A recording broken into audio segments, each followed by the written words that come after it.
Yo, what is good, YouTube, and welcome back to another JC2K video. In today's video, I'm going to be explaining why I have decided not to lock in for Pink Diamond Kobe Bryant on my own account.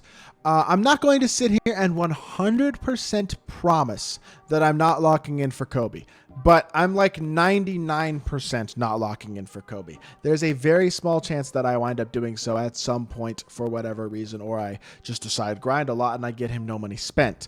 I don't think that's going to happen, though, and I'm going to be explaining why in this video. Before we hop into the video, if you haven't already, make sure you hit that subscribe button. Help me push towards the 16,000 subscriber mark on the channel. I upload every single day. I would really appreciate it if y'all do subscribe. Without further ado, Kobe. The problem with this Kobe, quite simply, is he's just so expensive, and I spend a good amount of money on 2K. I'm not going to lie. I think a lot of content creators spend a lot of money on the game, and we can make that money back. I mean, I pay my bills. The majority of my bills are paid by 2K. Like, this is my main full-time job. So for me personally, putting money into this game can be an investment, and it is an investment. I keep a good team. I use my team in videos. I use cards that I get on my account for gameplays. I use my account for lots of different things. So it is an investment that does make me money, of course. But I don't see the need for this Kobe. Like, I think he's the best card maybe in the game right now, or at least one of them. But number one, let's just talk about the card himself as a value. He's a very, very good card. But Ron Artest is awesome. Half anchor at the 2. Really great defender, shoots the ball very well with a really good release. He may not have limitless range and he may not get every badge, but he's a decent shot creator.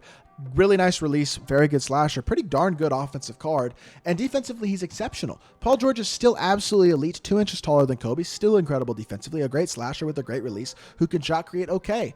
And then Jimmy Butler's free, and he's phenomenal too. And yes, I'm only level 14 right now, but I'm going to start grinding more, and I will get Jimmy at some point as well. So, like, there's a lot of good options, not to mention Nick Young, who I love because he's an elite level shot creator, has better SIGs even than Kobe does. So, Kobe's an incredible card. He's the best shooting guard in the game, and like I said, he's probably the best card in the game if you fully badge him out, especially if you have a bunch of extra Hoffs, because he can hold them. He has almost every single base Hall of Fame, like, key badge that you want. Already has Hoff, limitless range, and blow by, and clamps, and right stick ripper, and precision dunker, and posterizer, and all the key great badges. He has a ton of them. But there's a ton of great shooting guards. So, like, number one, is he worth it long term?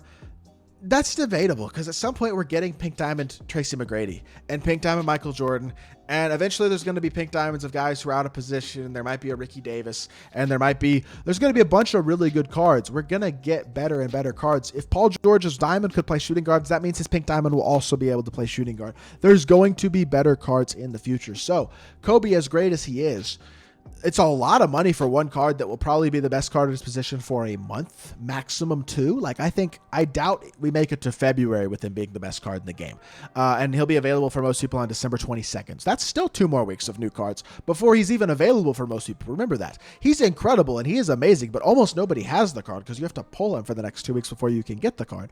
Not to mention, let's talk about the price in depth. So there's 3 Friday drops in this 'Tis the Season Kobe drop. One of them, like this one today, it's going to have 3 diamonds and a diamond lock in his Penny, who's also buyable or pullable. You have to lock in for Penny. He's the player that you need for Kobe. There's going to be 2 other players like Penny from Friday drops, which is going to be past, which is going to be 'Tis the Season Present and 'Tis the Season Future. So this set, 3 diamonds, to buy this set just straight up with VC from the player market with a 51% discount is $50 worth of VC.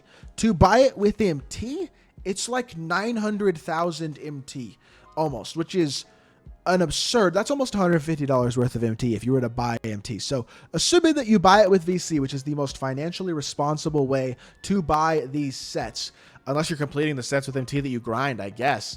Assuming that you buy it with MT or with VC, the cheapest way that you could buy it spending money, those 3 Friday sets are going to cost 600,000 VC, over $100 just between the 2 of them. $150 gets you 700,000 VC, so it's almost $150 worth of VC just for those 3 Friday sets.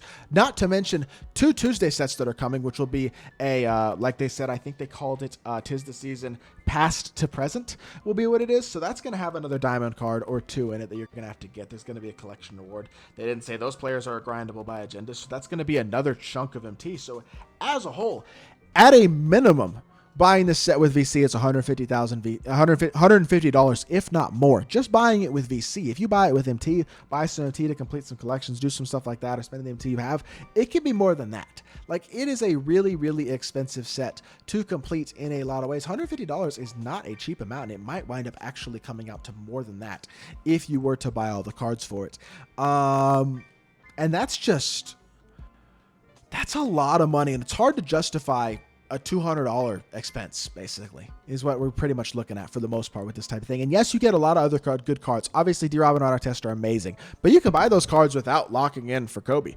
You don't need Penny. SGA, a lot of people have him. Cade is amazing. There's a lot of other good point guards. People have still locked in hard. A lot of people have Russell Westbrook. A lot of people have a bunch of other good point guards as well. Jason Kidd dropped today. Derek White's still great. D-Wade's still usable. There's still a bunch of other guys that I haven't even talked about, and that's the way it is at all these positions. Like, just buy D-Rob and Artest from today's drop and call it a day. You know what I mean? Like, I don't think it's necessary to pick up Kobe. I just think it's so expensive to get this Kobe card for a card that, number one, does not have that much longevity, but it's just, number two, is opening the door to even more expensive sets. A 2-week set that costs $150. For a while, it was an event every 2 weeks. There were 2 in season 1. It was Shaq and KD. And in season 2, there were 2 big ones as well, main ones. And it was, well, I guess there were technically 3 because Steph was like a slightly smaller one, but also in season 1. Season 2 had LeBron and Giannis. Now, season 3 has Kobe. Once this Kobe event is done, we'll be halfway through season 3, and there will be another event that starts that next weekend, I'm sure, or the weekend after that. And that event will have another very expensive card that'll probably also be $100 to $150. $250, $300, whatever they're asking for us each week, just to each season, to try to keep up with this content. And obviously, yes, you can grind out lots of it, no money spent, but it's still a lot of money. And if you are grinding out certain players, trying to complete stuff with MT, like I said, is a lot more expensive than it is trying to complete it buying with VC. So that makes it harder for a no money set player to complete this stuff anyway, because they simply need a lot more worth of the currency.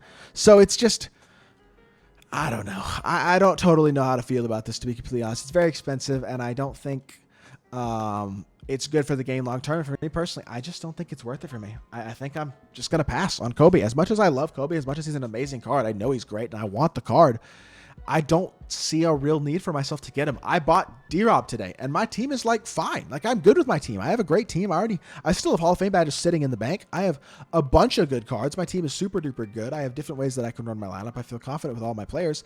And at some point, I will start working towards one of Hakeem or KG. I'm not even totally sure which. Probably still Hakeem, but I don't know. And I'll get Jimmy at some point, and I'm going to get other good cards that are in sets and stuff. But I may even lock in one of these smaller sets for Kobe. Say there's a lock-in for a Wimby or a lock-in for a KP. I'll do it. Like, I'm not pack striking 2K. I'm not saying I'm going no money spent from now on. I'm just saying I'm not going to lock in for Kobe because I just don't think it's worth it. And that's my opinion. And I think 2K is asking for too much money.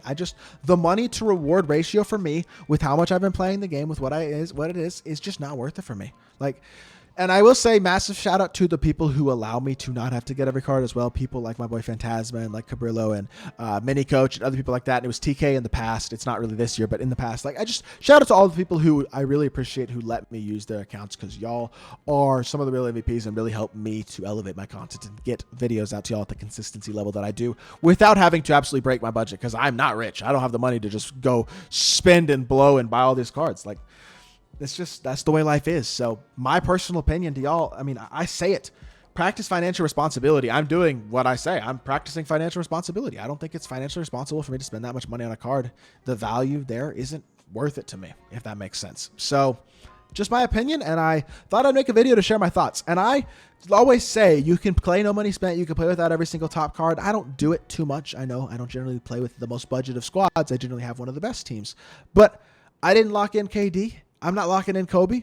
I'm going to pass on some of these cards. I'm going to do it. You don't need every single top card. You can compete without them, and you can compete without spending tons and tons of money as well, is the other thing that I will say, and I think that is good, and that I'm trying to do by not spending money this weekend on this Kobe promo. So that is it for this video. I hope y'all did enjoy. If you did, make sure you hit that like button, leave a comment, and subscribe. Leave me a comment. Let me know what y'all are thinking about Kobe and what y'all have been doing in my team. And yeah, I'll be back with more 2K content very, very soon. I appreciate y'all.